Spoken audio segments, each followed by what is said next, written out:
hoja de mensaje, hermanos, y vamos a dar inicio al mensaje de la palabra de Dios. Sean bienvenidos a esta iglesia cristiana Agua Viva. Soy el pastor Julio Daniel Vega para servirles, y el día de hoy vamos a continuar predicando acerca de esas dinámicas de la vida interior que tanto daño hacen al corazón humano y que nos privan de la bendición de Dios. Vean su hoja de mensaje y ustedes verán que ya predicamos domingos antes acerca del ananque, la necesidad, y ya vimos cómo la necesidad, de una manera pues desesperante, lleva a personas a tomar malas decisiones. Hablamos del poder del diasporeo, de la duda, hablamos de la astenia, la sensación de estar enfermos, la esis, la tristeza, la vergüenza, la culpa. El domingo pasado hablamos del miedo, del fomo, y hoy vamos a hablar de la soledad, la monaxia, como le llamaban los griegos, la soledad. Y lo primero que quiero aclarar es que no nos estamos refiriendo a la sínope, la soledad feliz. Los griegos, ustedes saben, eran maestros en hacer mitos, ¿verdad? Yo tuve el privilegio de dar clases 8 años en la Universidad La Salle de filosofía griega.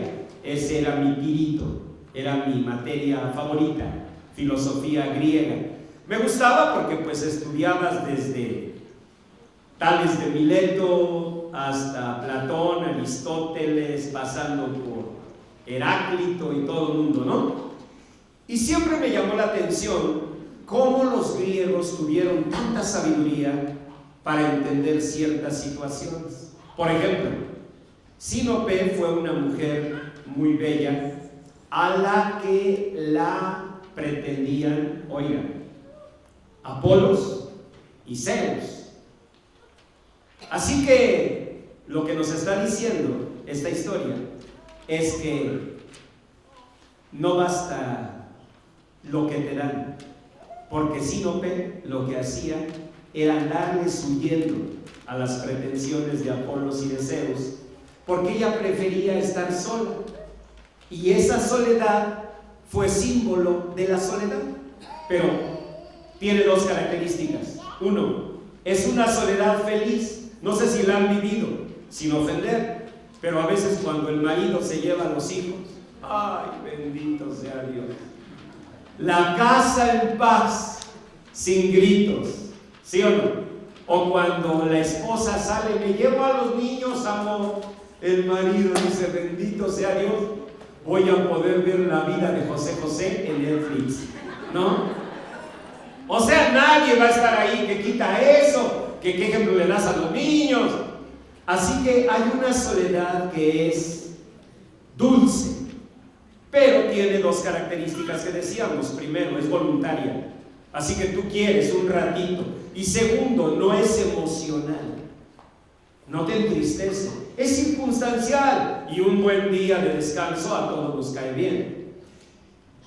Cuando Dios dice, no es bueno que el hombre esté solo, cuando el Señor Jesús categóricamente rechazó la soledad, no se refería a la soledad feliz, a la soledad de descanso, a la soledad como receso. No, se refería al dolor de estar solo. Como bien dijo Alberto Cortés, poeta argentino, la soledad es algo así, como querer y no saber con quién estar. La soledad es algo así, como querer y no tener con quién hablar. Es un amante en el andén que mueve el brazo tras el tren, como intentando dibujar mi soledad. O como dijo el poeta mexicano Julio Vega, o sea yo, cuando era joven escribí un poema que dice, estoy solo. Y no digo estoy solo porque alguien se haya ido. A esa soledad al menos le queda el recuerdo y al menos le queda el olvido. Yo digo estoy solo porque nadie ha venido, porque nadie nunca ha estado conmigo. Bueno, son poemas que impactan, ¿verdad? son poemas que nos hacen pensar en el dolor de la soledad. Pero la destrucción que hace la soledad no es tan romántica o tan apasionada como la quieren los poetas. Dios nos pone serios en el tema de la soledad. ¿Saben por qué? Porque la soledad es destructiva del interior del ser humano. La soledad hace trizas la autoestima, porque te convence de ¿qué? Pues de que si te dejaron solo, si prefirieron a otra persona, ¿por qué es? Porque tú no tienes un valor. Es ella más que yo, ella, cuéntame la verdad. Una canción de Jesús Adrián Romero. ¿Ven? Sí, porque yo oigo pura música cristiana, así que no me vengan con que ese es del mundo. ¿Ok? Pero es una canción triste. A mí me enardece oír eso. Yo no soportaría a una paciente, por ejemplo, en mi rol de psicólogo, que me dijera: doctor, ¿usted cree que es ella más que yo? Le diría: mira, la pura idea de que te midas habla de la falta de dignidad que tienes. No se trata de si ella es más o tú eres más. Bueno, si fuera el peso, ahí sí traemos la báscula, ¿sí? Y que la báscula diga.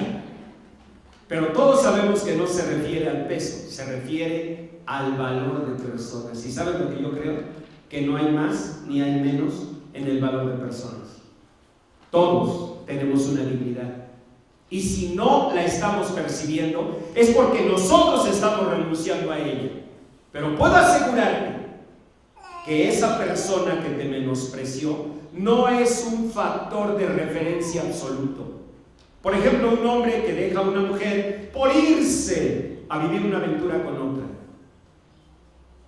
Ese puede ser no más que un hombre enfermo.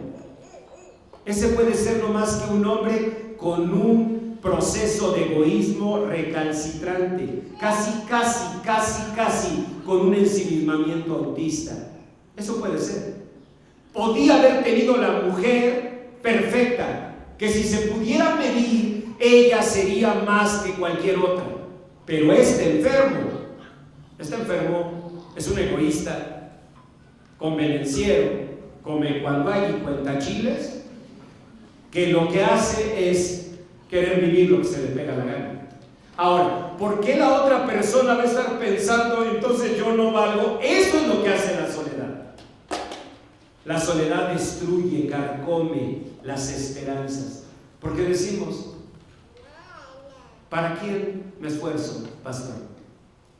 Como dijo el poeta, hay veces en que nadie recuerda que existimos, que la vida se encoge y nos aprieta, y que es difícil despertar cada mañana la sangre en nuestras venas.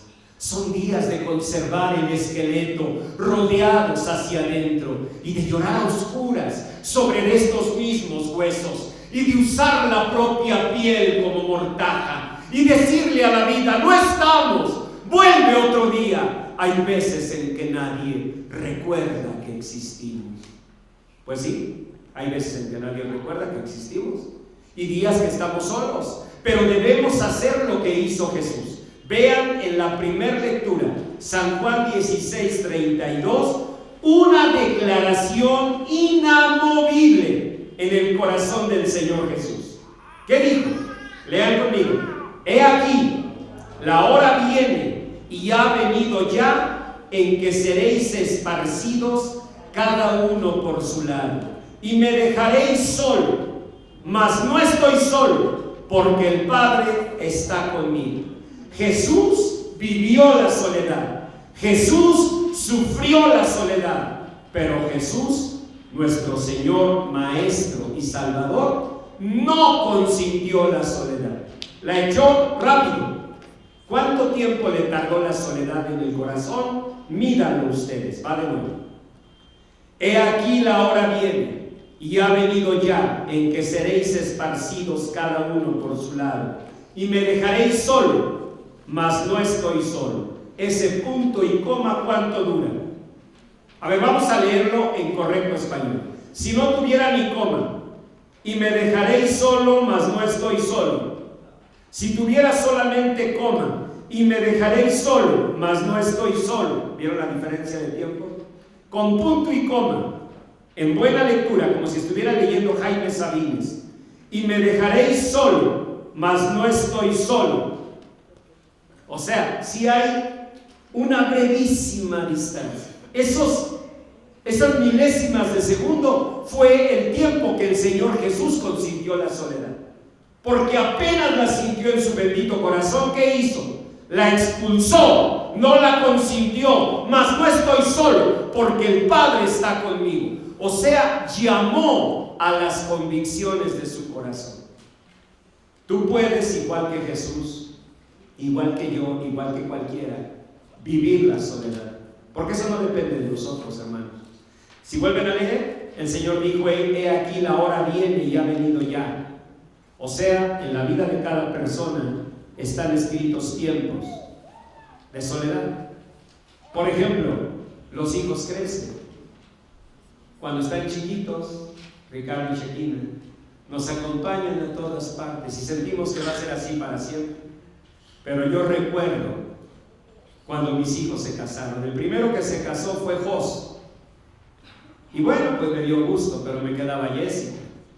Pero un día me dijo: papá, me caso. Y no crean que me tiré al suelo y dije: no. También me dio gusto porque pues dije: qué bueno, ¿verdad? Pero en parte es porque estás en los preparativos y la emoción y la fiesta. Me acuerdo cuando me dijo: papá, toda mi vida he tenido un sueño, que te vistas de pingüino. Le dije: no, yo no me visto así. Papá, ha sido mi sueño. Pues, ¿qué hacía? Ahí fui a casa Marcelo. Me acuerdo cuando salí vestido de frac. Le digo: señorita, yo no salgo así a la calle. ¿En serio no? ¿En serio no? Me dijo: pero su hija se lo está pidiendo. Pues ahí salí. Dios quiere que haya sido la última vez. Pero así salí, vestido de pingüino. Pero bueno, ya total, con la emoción, yo iba a entregar a mi hija como papá y yo como pastor la iba a recibir en el altar. ¿Cómo haces eso? No se puede. Entonces pedí a un pastor amigo que me ayudara. Me dijo: cuenta conmigo, pastor. Y ese pastor estaba esperando en el altar a mi hija, para que yo como papá del brazo llevara a mi hija. Nunca olvido cuando las puertas, unas puertas grandotas de una iglesia allá por Chapultepec, se abrieron.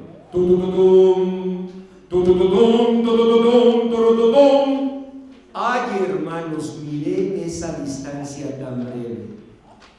Y Eric, mi yerno y padre de mis nietos, con una mirada de satisfacción, le veía casi las fauces para comerse a mi princesa.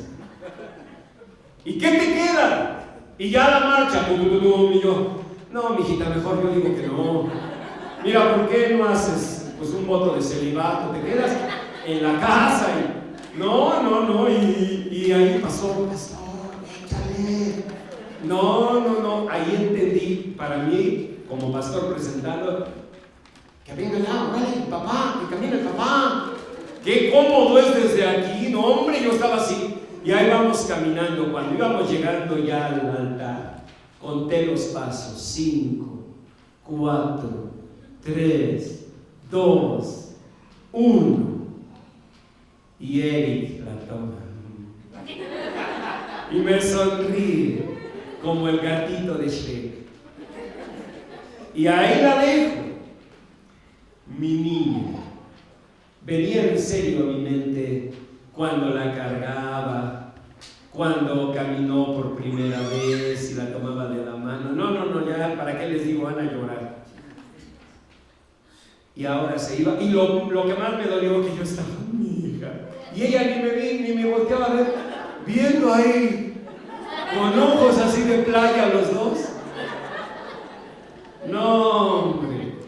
Eso está establecido. Y también que llegamos a una edad en la que a lo mejor pues ya no nos visitan mucho. Pero lo importante es que aunque sufras, aunque vivas la soledad, sufras la soledad, no la consientas, no la permitas. Miren, la soledad es el origen de toda aflicción. Si no, lean completo San Juan 16, 32 y 33. Ahí están sus hojas. Dice: he aquí la hora viene, y ha venido ya, en que seréis esparcidos, cada uno por su lado, y me dejaréis solo, mas no estoy solo, porque el Padre está conmigo. Estas cosas os he hablado, para que en mí tengáis paz. En el mundo tendréis aflicción, pero confiad, yo he vencido al mundo. Todos conocíamos el segundo texto, ¿verdad que sí? Todos hemos oído eso.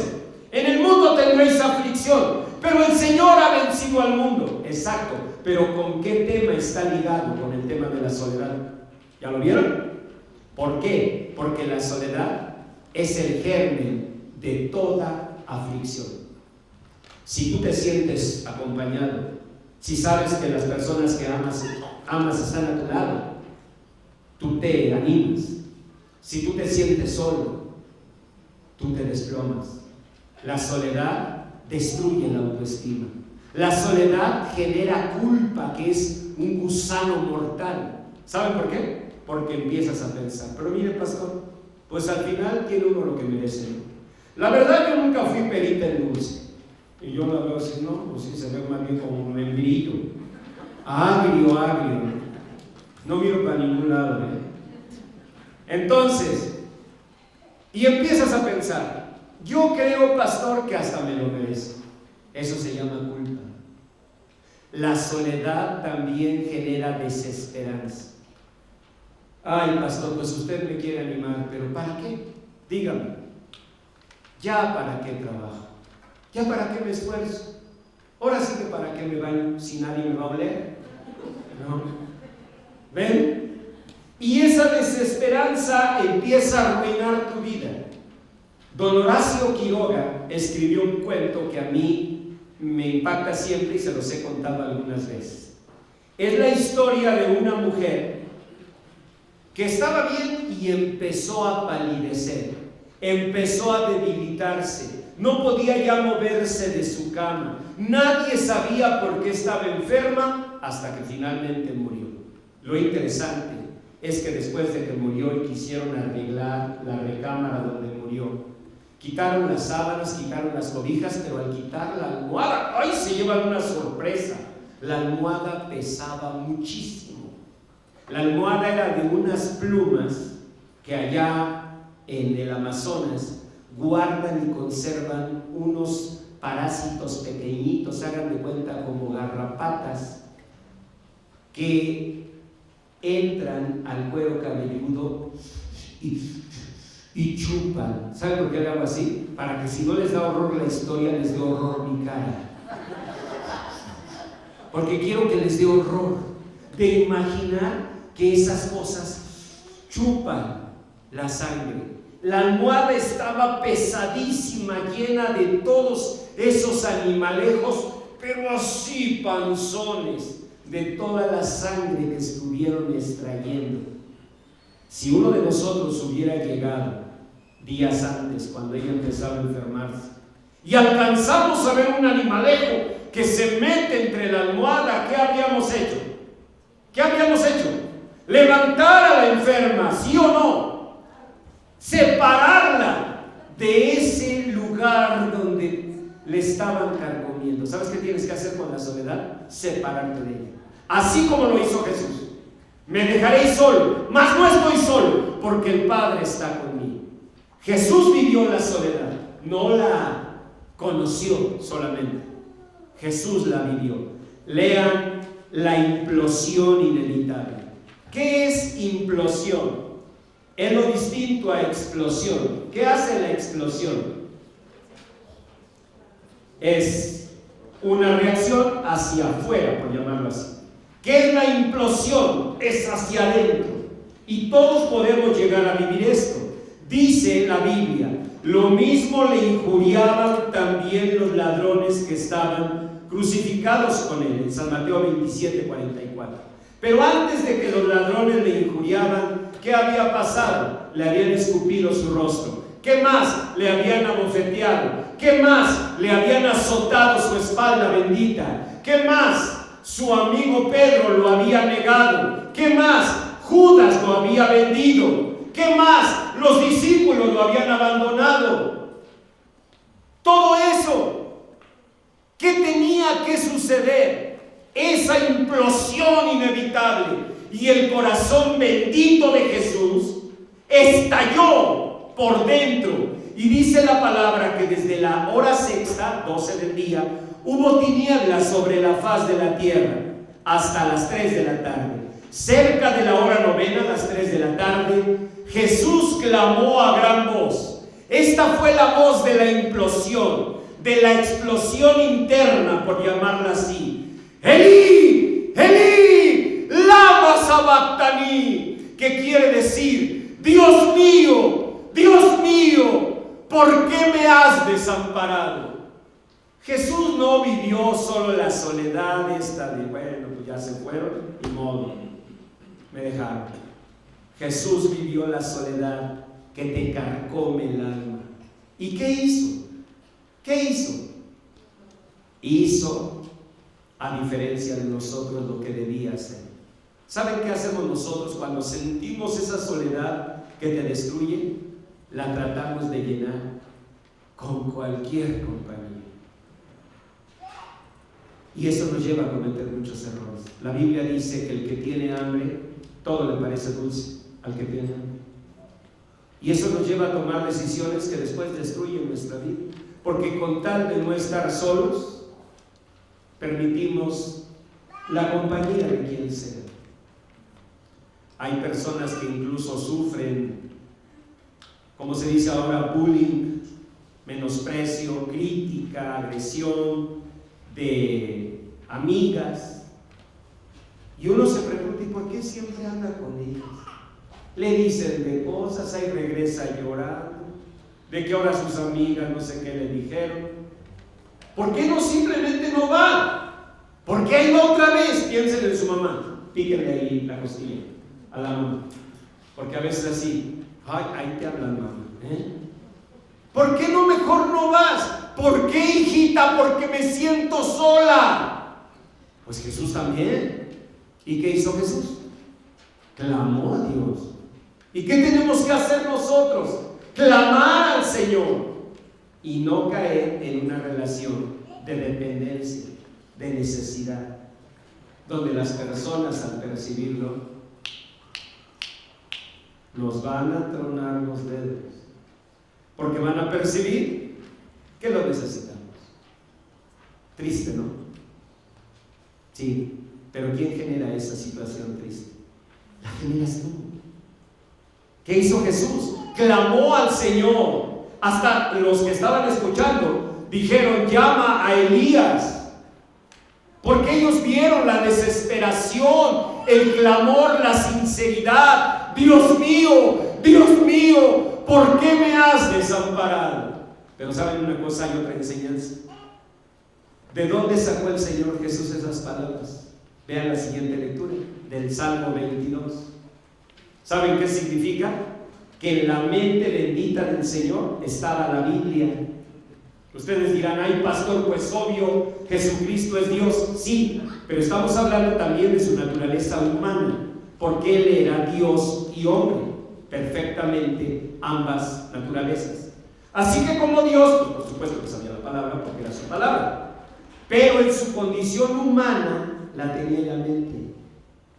Uno debe llenar su alma de la palabra de Dios para que en el momento fuerte lo que salga sea la palabra de Dios, porque uno saca en un momento fuerte lo que realmente lleva dentro. ¿Quieren un ejemplo? ¿Cuántos de ustedes, cuando se quemaron con la plancha o agarraron una olla de café, dicen, ¡ay, camino! En inglés. Miren, esas risas quieren decir que sí. Camino en inglés. ¿Y por qué? Porque tiene uno la palabra ahí en la primera línea de la mente. Esa es la verdad. Y ya, ay, perdón, pastor, disculpe. Es que se me viene el inglés. Estaba cantando la canción de las ardillitas. Pero no es así. Es porque eso tenemos, y al momento del planchazo de que te quema, pues es lo primero que sale, el camino en inglés. Del mismo modo debemos pensar, ¿qué va a salir en mí? Por ejemplo, si en mi mente, en mi corazón están estos dramas, como estos poetas, Cortés, ¿a quién más citamos? Les dije, ahí se me fue, Jaime Sabines, Julio Vega, o sea, esos grandes poetas. Tú, eso es lo que tienes en la mente, y pues dices así, pastor, estoy solo. Y no digo estoy solo porque alguien se haya ido. A esa soledad al menos le quede el recuerdo y al menos le quede el olvido. Yo digo estoy solo porque nadie ha venido, porque nadie nunca ha estado conmigo. Yo escribí eso cuando tenía unos 16 años. ¿Saben cuál fue el resultado? Sentirme más solo y más solo y más solo. ¿Y saben qué hacía?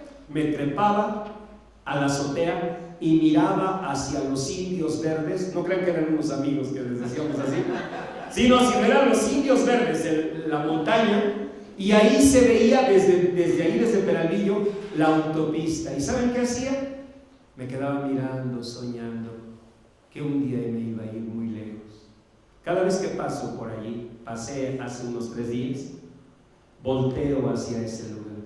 ¿Y saben qué pienso? Ahora, por ejemplo, que pasé hace 3 días, iba con Jessica, con mi nieto, y les dije, volteen hacia allá. Y les conté esa historia. Y les dije, ¿saben? Yo no miraba desde ahí, cuando era un niño, las bendiciones que Dios me iba a dar. ¿Y saben lo único que hacía? Con esa conmiseración, hacer más grande el hoyo del dolor y sentirme más solo.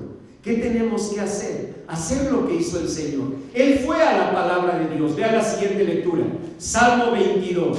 Dios mío, ¿por qué me has desamparado? ¿Por qué estás tan lejos de mi salvación y de las palabras de mi clamor? Dios mío, clamo de día y no respondes, y de noche no hay para mi reposo. ¿Quién escribió estas palabras? El rey David. Y Jesús las puso en sus labios benditos. Para enseñarnos que, oigan, uno, que Él conoce lo que nosotros como humanos vivimos. David era y es símbolo de la debilidad humana. El Señor quería decirnos, pues aun cuando tú seas como David, débil, frágil, yo estoy contigo. Y segundo, el Señor quería enseñarnos algo, que aún a un hombre como a David, el Señor llegó a socorrerle. Solo que hay una dinámica fatal en la mente y el corazón. Sigan leyendo el Salmo 22, pero ahora en el versículo 4. ¿Qué dijo David? En ti esperaron nuestros padres. Esperaron y tú los libraste. Clamaron a ti y fueron librados. Confiaron en ti y no fueron avergonzados. Mas yo soy gusano y no hombre, oprobio de los hombres y despreciado del pueblo. ¿Saben cuál es la lógica fatal del alma humana? Se las voy a decir, como pastor y como psicólogo. La lógica fatal del alma humana es que de inmediato buscamos una justificación causal y pensamos, sí, Dios oyó a Moisés, Dios oyó a Abraham, Dios oyó a Josué, pero yo soy gusano y no hombre. Esa era la lógica de David. En ti esperaron nuestros padres, o sea, Abraham, Isaac, Jacob, y tú los libraste, pero yo soy gusano y no hombre. ¿Era gusano David? No, era un hombre. No un hombre perfecto, porque no existe. David tuvo errores, debilidades, pecados, pero tampoco era un gusano, con perdón de los gusanos que no tienen nada que ver, porque en mi punto de vista están bonitos. Es que ese movimiento que hacen, no, inténtalo un día. No necesitas otros 98 pies para agarrar ritmo. Bueno, entonces, pero entiendo la expresión gusano como algo bajo. David no era un gusano. Oigan, va a ser un gusano un hombre cuya figura es la obra escultórica más importante de la humanidad. Hace 500 años Miguel Ángel esculpió al David y hoy sigue y seguirá siendo la obra que representa al ser humano. ¿Era un gusano cuando vemos su estrella ondear en la bandera de un país? ¿Era un gusano cuando él escribió la mayoría de los salmos de la Biblia? ¿Era un gusano cuando es el invitado de honor en cada cumpleaños de México? Cuando cantamos, estas son las mañanitas que cantaba el rey David. En todos los cumpleaños anda David. ¿Era un gusano? No era un gusano, pero así se sentía. Y ese es el punto. Olvidas que hay una diferencia entre posición espiritual y condición espiritual. Escuchen esto. Tu condición espiritual es la situación espiritual que vives en este momento. Esa cambia. A veces estamos arriba llenos de fe, a veces estamos en el suelo porque cometimos una falta. Pero la posición espiritual, esa nunca puede cambiar. ¿Por qué? Porque esa posición nos viene dada por la gracia de Dios. Y Él por su gracia dijo: a lo suyo vino, y los suyos no lo recibieron. Pero a los que le recibieron, a los que creen en su nombre, les dio potestad de ser hechos hijos de Dios. Por la gracia de Jesucristo y la sangre que Él derramó en el madero, somos hijos de Dios. Y eso no va a cambiar. Y si peco, pastor, no cambia. No cambia. Dios te va a reprender como hijo, pero como hijo, porque eso no va a cambiar. Josué es un buen muchacho, siempre fue un buen niño. Si acaso americanista, pero pues que Dios lo perdone. Pero es un buen muchacho. Pero aunque no lo fuera, eso sería mi hijo. ¿O no lo creen así? Y si yo ya no estoy, él seguirá hablando de su papá y dirá: yo soy hijo de él y Dios me guarda. Pero si él no estuviera, yo seguiría diciendo: Josué, mi hijo. Eso no va a cambiar nunca.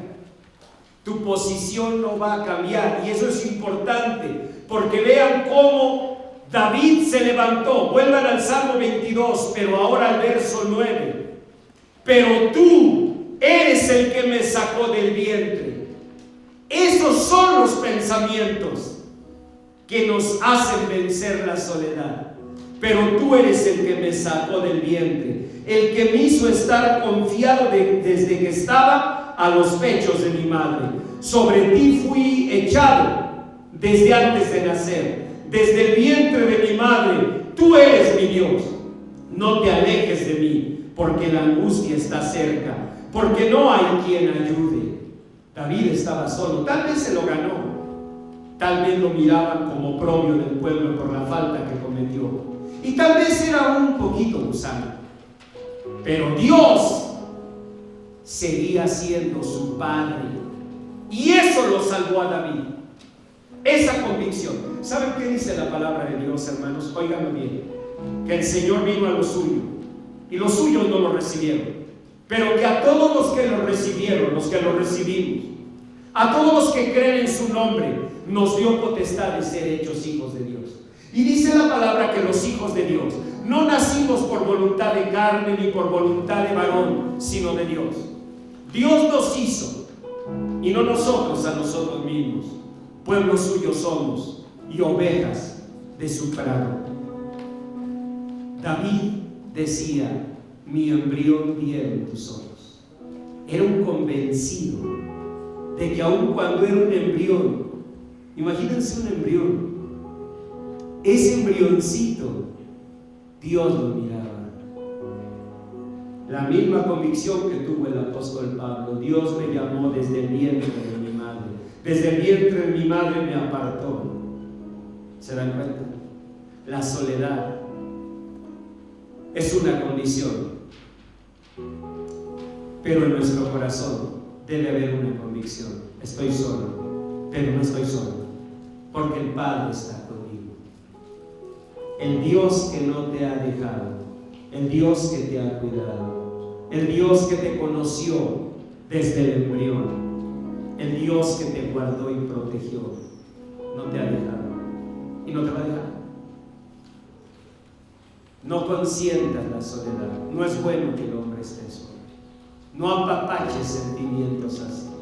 Repúlsalos en el nombre de Jesús. No estoy solo, el Padre está conmigo. Aunque mi padre y mi madre me abandonaren. Y pone el Señor este ejemplo porque pues cuando una mamá va a dejar a un hijo. Pero dice, aunque así fuera, con todo el Señor me recogerá. Porque yo le pertenezco a Él. Y en estos días de preocupación ante la pandemia, necesitamos, hermanos, tener dos actitudes. Una, la de responsabilidad y seguir todos los lineamientos que nos dé el gobierno federal.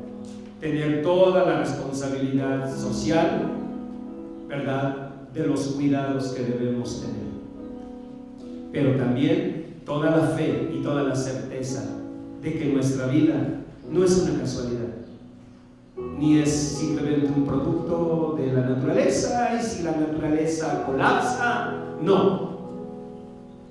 Pueblo suyo somos y ovejas de su prado, y su voluntad siempre será perfecta, agradable y buena. Y si Él permite, y si Él hace, Él tiene un propósito de amor y misericordia. Dios nos guarde. Cumplamos todas las disposiciones del gobierno federal.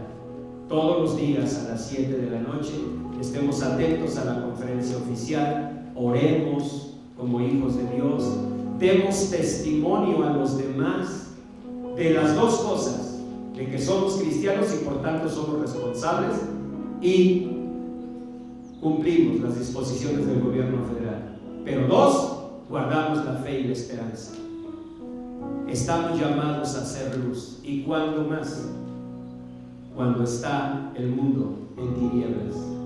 Así que con esta fe, he aquí la hora viene y ha venido ya, en que seréis esparcidos cada uno por su lado, y me dejaréis solo, mas no estoy solo, porque el Padre está conmigo.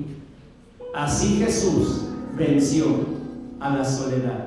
Yo les invito para que inclinen su rostro, oremos y digamos: Señor bendito, tu palabra ha hablado a mi corazón.